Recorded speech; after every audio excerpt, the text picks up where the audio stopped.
मारूफ माहिर कानून एतजाज़ एहसन साहब वो हमारे साथ मौजूद हैं। ज़रा अब उनसे इस कानूनी जो जितने भी पहलू हैं उस पर रोशनी डालेंगे। एतजाज़ साहब बहुत शुक्रिया। जो कल फैसला आया उस पर एक बहस स्टार्ट हो गई। हुकूमत से वज़ीर कानून आज़म नज़ीर तारड़ आए, उन्होंने कहा ये तो 3-2 का फैसला है ही नहीं, ये तो 4-3 का फैसला है। अपने अपने अपने जो तशरीहात हैं इस फैसले पर दी जा रही हैं। आप इस सूरत हाल को कैसे देखते हैं?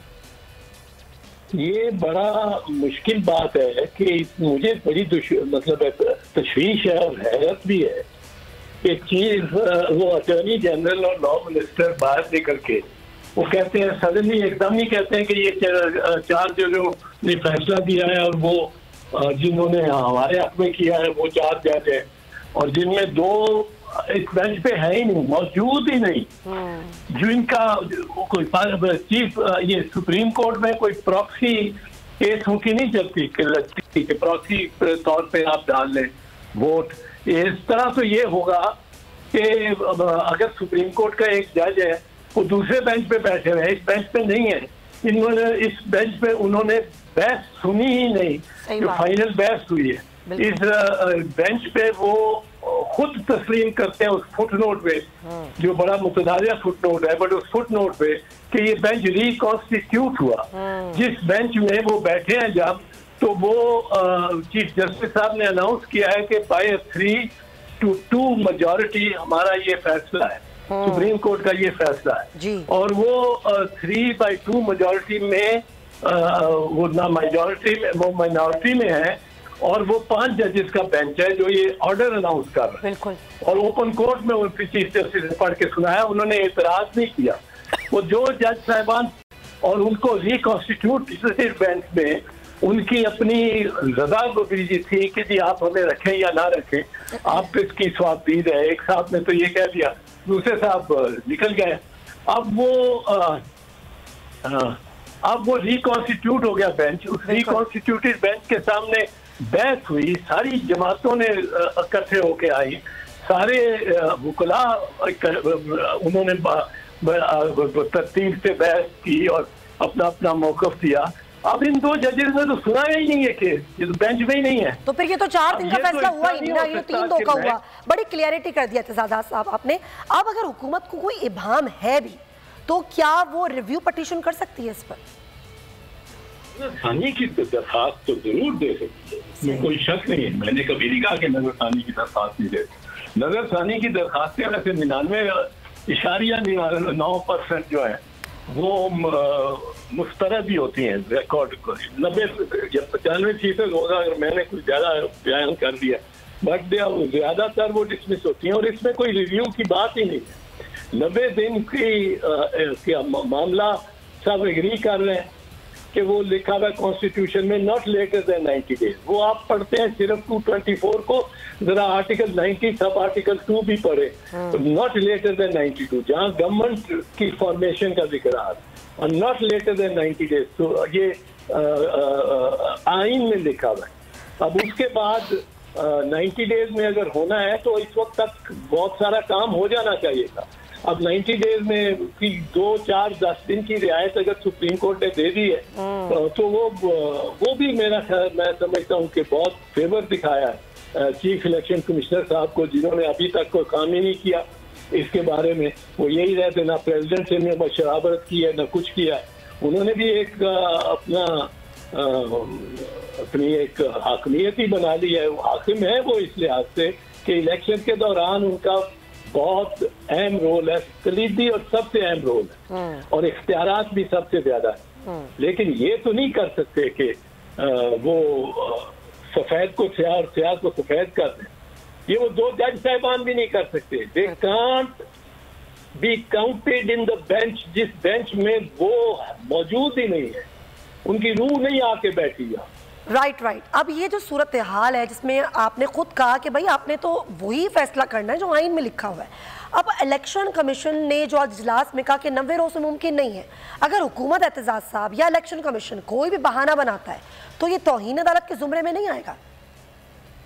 पहली बात तो है तौहीन अदालत तो लग चुकी, अभी भी लग सकती है जो कुछ ये इंटरप्रिटेशन दे रहे हैं। बट उसके अलावा मैं आपको ये अर्ज करूँ कि जो क्रूशल पॉइंट है, आप एक क्रूशल पॉइंट देख लें ये बैठे में care taker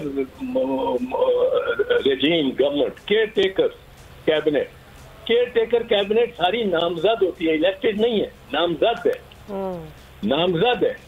leader of the opposition और लीडर ऑफ द हाउस के मुश्तरका फैसले थे। चलो जिस तरह भी हुआ, वो जो भी लीडर ऑफ द अपोजिशन इस वक्त बना हुआ है चले, वो अब नामजद है।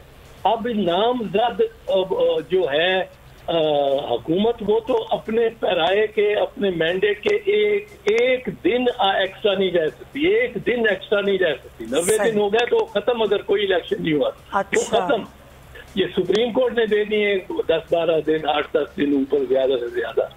अब वो कौन इंतजाम चला रहा होगा, लेजिटिमेट अहकामात कौन दे रहा होगा जब 91st डे को बाद, अगर 91st डे के बाद आप कहते हैं कि 20 दिन भी हो सकते हैं, 2 महीने भी हो सकते हैं, 4 महीने भी हो सकते हैं, तो फिर 4 साल भी हो सकते हैं। ये नहीं है मंशा, नॉट लेटर देन 90 डेज कहता है वहीं, 91 दिन को एक्सक्लूड करता है, 91 दिन इलीगल हो गया। अब ये मोहसिन नकवी साहब बैठे हैं या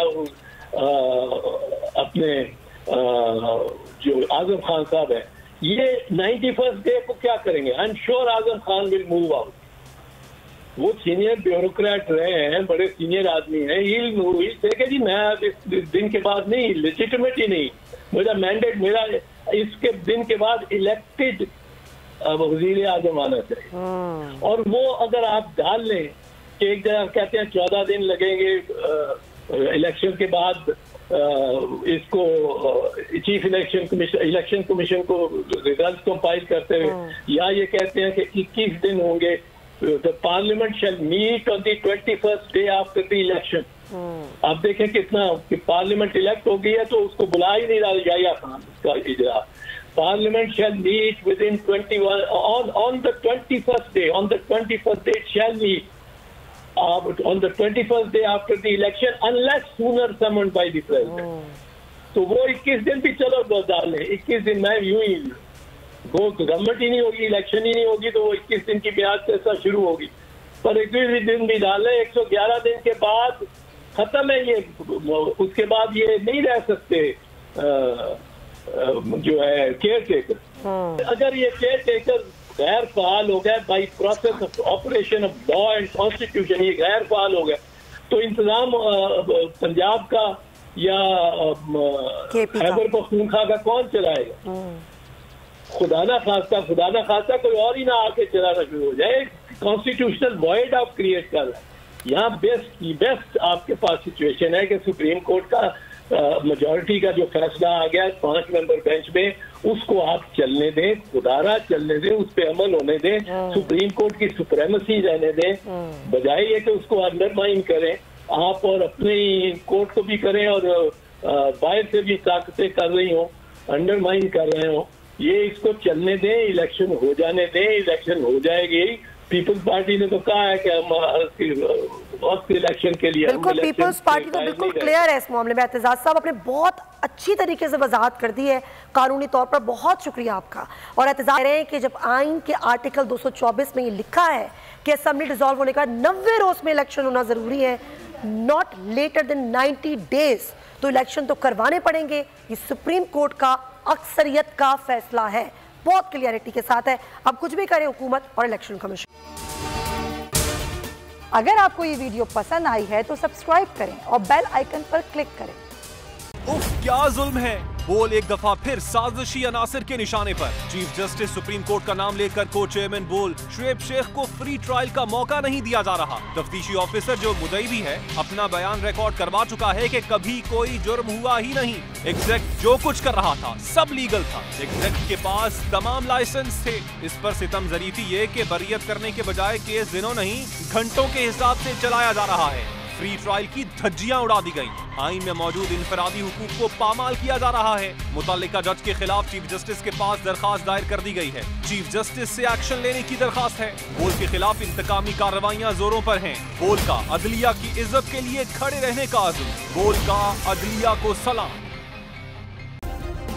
सब्सक्राइब करें और बेल दबाएं ताकि कोई खबर रह न जाए।